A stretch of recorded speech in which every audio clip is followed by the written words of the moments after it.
नमस्कार, सी न्यूज भारत में आप सभी का एक बार फिर से स्वागत है। जनपद उधम सिंह नगर के खटीमा क्षेत्र के सिसैया गांव निवासी देवानंद सिटकुल सितारगंज की एक फैक्ट्री में काम करता था और अपनी पत्नी के साथ किराए के मकान में रहता था। सोमवार को जब परिजन किसी सूचना पर उसके कमरे पर पहुंचे तो दरवाजा खोलने पर देवानंद बेहोशी की हालत में मिला। परिजन उसे तत्काल सरकारी अस्पताल सितारगंज ले गए, लेकिन वहां से हालत गंभीर देखते ही उसे अन्यत्र रेफर कर दिया गया। इलाज के लिए ले जाते समय रास्ते में ही उसकी मौत हो गई। घटना के बाद परिजनों ने थाना पुलिस को तहरीर दी है, जिसमें मृतक की पत्नी पर उसे जहर देकर मारने का आरोप लगाया गया है। और इसके साथ ही मृतक के बड़े भाई ने गंभीर आरोप लगाते हुए कहा कि मृतक की पत्नी और मकान मालिक के बीच नाजायज संबंध थे, जिससे ये घटना जुड़ी हुई हो सकती है। मृतक का पोस्टमार्टम कराया गया, जिसके बाद शव परिजनों को सौंप दिया गया है। डॉक्टर मनी पुनियानी ने बताया कि पोस्टमार्टम रिपोर्ट में मौत का स्पष्ट कारण सामने नहीं आया है, इसलिए बिसरा सुरक्षित रखकर जांच के लिए भेजा गया है। बिसरा रिपोर्ट आने के बाद ही मौत के सही कारण का खुलासा हो सकेगा। इधर युवक की मौत से परिवार में कोहराम मचा हुआ है। परिजनों ने कुछ दोषियों के खिलाफ कड़ी कानूनी कार्रवाई की मांग की है और न्याय की गुहार लगाई है। मामला देखिए सर, ऐसा है कि हम लोग सिटकुल में काम करते हैं और ये छोटा भाई के मैंने कम से कम 2 बजे के आसपास में फ़ोन किया।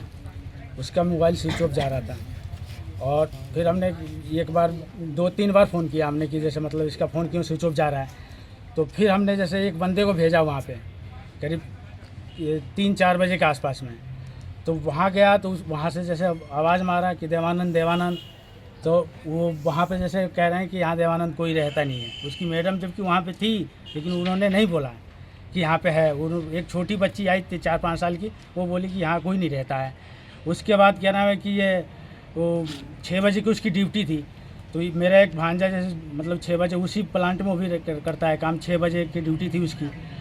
तो उसने बोला कि मामा 6 बजे की उनकी ड्यूटी थी, वो तो ड्यूटी आए नहीं है। तो मैंने कहा यार उसकी मोबाइल स्विच ऑफ जा रहा है और ये पता लगा कि क्यों उसका मतलब आया नहीं है, क्योंकि छुट्टी एप्लीकेशन देना होता है, छुट्टी लेना होता है, एप्लीकेशन देना होता है, लेकिन एप्लीकेशन उसने दिया नहीं था।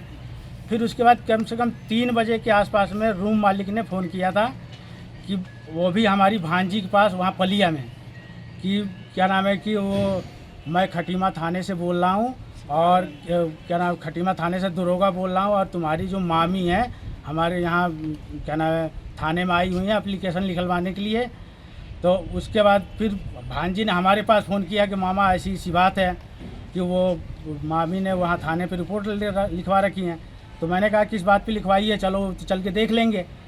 लेकिन जब ये 6 बजे जब ड्यूटी नहीं आया तब फिर मैंने अपने भांजे को भेजा कि जाके देखो ड्यूटी क्यों नहीं आया। जब वहाँ गया वो जब दरवाज़ा बंद था, जब दरवाज़ा खोला तो वो बहुत सीरियस हालत में था और उसकी मैडम छत पर से उसी रूम मालिक के मतलब कमरे से ही ऊपर से ही जैसे आ रही है। वो दरवाज़ा बाहर से बंद? हाँ, दरवाज़ा बाहर से बंद था। उसके बाद फिर मैंने मतलब फिर मेरे पास फ़ोन किया कि मामा तुम जल्दी आओ, ये कंडीशन है।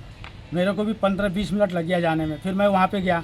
जब मैं वहाँ गया तो देखा कि उसकी बहुत ज़्यादा ही सीरियस था।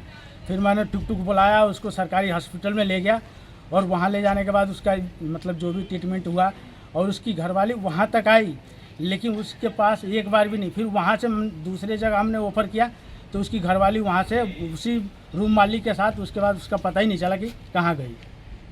क्या लगा? उसने जहर दिया था, जहर दे के ही मारा था। वो बाहर से दरवाज़ा बंद कर दिया।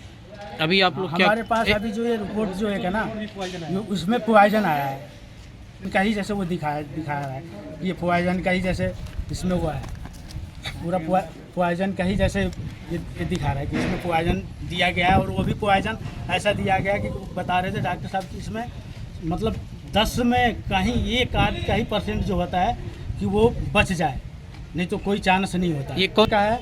और ये पता नहीं उसका नाम नहीं, सरकारी अस्पताल कहाँ का? सितारगंज सरकारी अस्पताल का है। और एक है वो पता नहीं वो। अच्छा ठीक है, अभी आप क्या कार्रवाई चाहते हैं? हमें देखिए न्याय मिलना चाहिए, हमें न्याय मिलना चाहिए।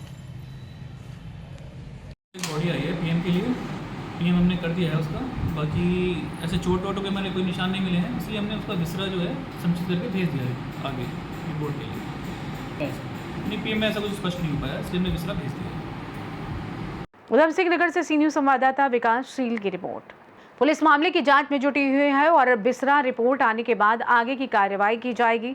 परिजन अब प्रशासन से निष्पक्ष जांच और दोषियों को सजा दिलाने की मांग कर रहे हैं।